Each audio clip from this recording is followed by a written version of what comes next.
Pagpalang umaga po sa buhay ng bawat isa sa atin. Mapagpalang umaga, KKB Santa Maria.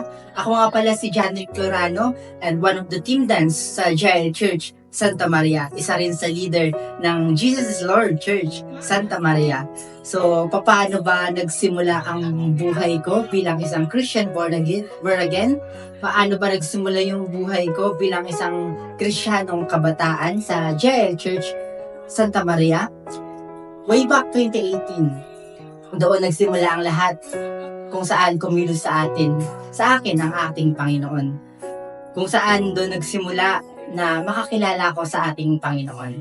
Pero before 2018, I just want to testify kung anong nangyari sa buhay ko, bakit ako nakakilala sa ating Panginoon.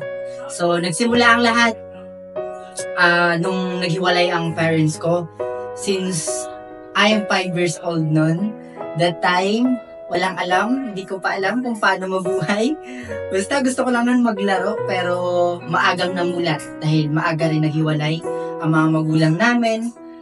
5 years old pa lang ako, natuto na akong kumilos sa sarili ko, magdesisyon sa sarili ko. Ako nang nagde-decide kung anong mangyayari sa buhay ko. 5 years old ako that time. And hindi ko alam kung tama yung naging decision ko. Hindi ko alam kung saan ba ako papunta. Walang plano sa buhay. Isang genre na walang alam sa mundo.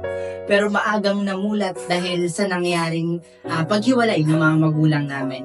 Dumating sa point na halos hindi ko na alam kung saan pa kukuha ng financial para lang makakain. Pero dahil nga ay maagang namulat, dumating sa point na nagtatakip kami ng mga motor. Kasama ko yung mga kaibigan ko, nagtatakip kami ng mga motor,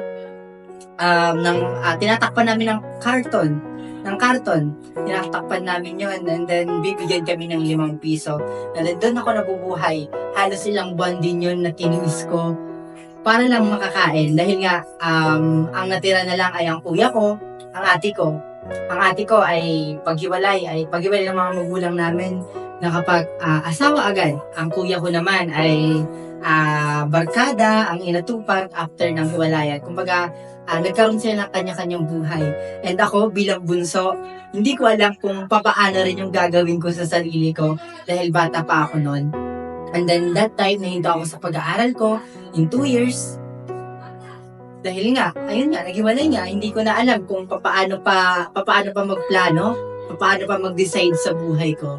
Pero dumating sa point, 2018, doon nagsimula ang lahat na ang isang genre na walang plano sa buhay, ang isang genre na hindi alam kung saan pupunta, yung pala may plano ang Lord sa buhay niya.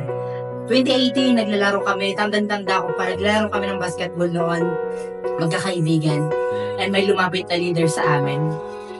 And then, confused ako, anong ginagawa niya, and then, at bakit ginaganito niya kami, parang share kayo ng word of God, and then kami naman noon, nakikinig lang kami, hanggang sa sinasang-ayunan lang namin, dahil hindi namin gusto, pero dahil nga, ayun, napilit, ganun. So, sinasang-ayunan lang namin, sige po, mag-church po kami dyan. And then, hindi ko pa nun alam na GIL pala yung church na yun. And then, sumasama-sama lang ako, pero wala talaga sa plano ko yun. Mga trip-trip lang, magbabarkada.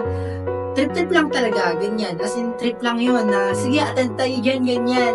And then, dati talaga ay, yung church na yun ay, nilalait talaga namin na, mga born again, ganyan, nagkakantahan, parang mga baliw, ganyan, parang nilalait talaga namin sila.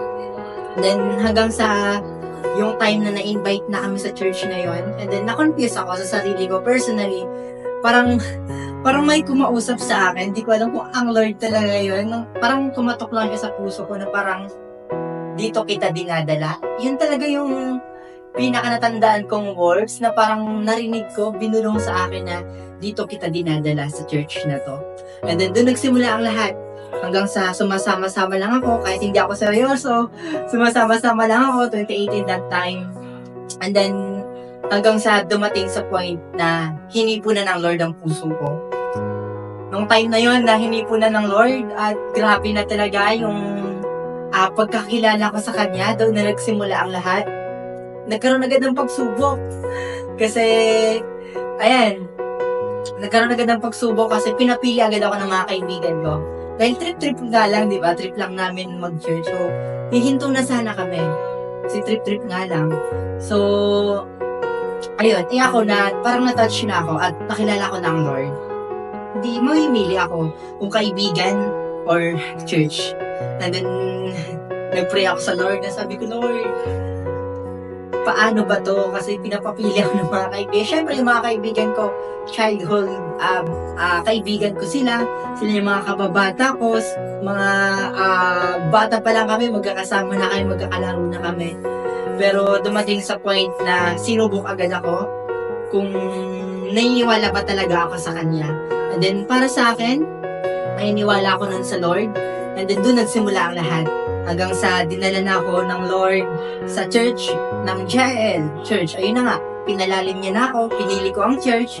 And then, ang sakit para sa akin dahil nawalan ako ng mga kaibigan na sila lang yung time na wala ako, walang magulang, walang malalapitan, sila yung nandyan. Pero nung time na makilala ko ang Lord, doon naman nagsimula na buhay church na ako. And then, after that, makakilala ko sa Lord, dinala ko na rin pandemic days, dinala ko dito ng Lord sa Bulacan. And then, dito na ulit nagsimula yung journey ng buhay ko. And then, nung masasabi ko lang, sa mga kabataan na nandyan, nakaupo ngayon, ganyan lang ako dati. Nakaupo lang, nag-observe. Marahil lang iba sa atin, nag-observe lang. At may mga bumubulong-bulong pa sa isip. Pero kapag kumilos ang Panginoon sa inyo, mamamangha kayo at masasabi niyong totoo pala ang ating Panginoon. And then, doon nagsimula ang lahat hanggang sa napalalim na ako sa ating Panginoon.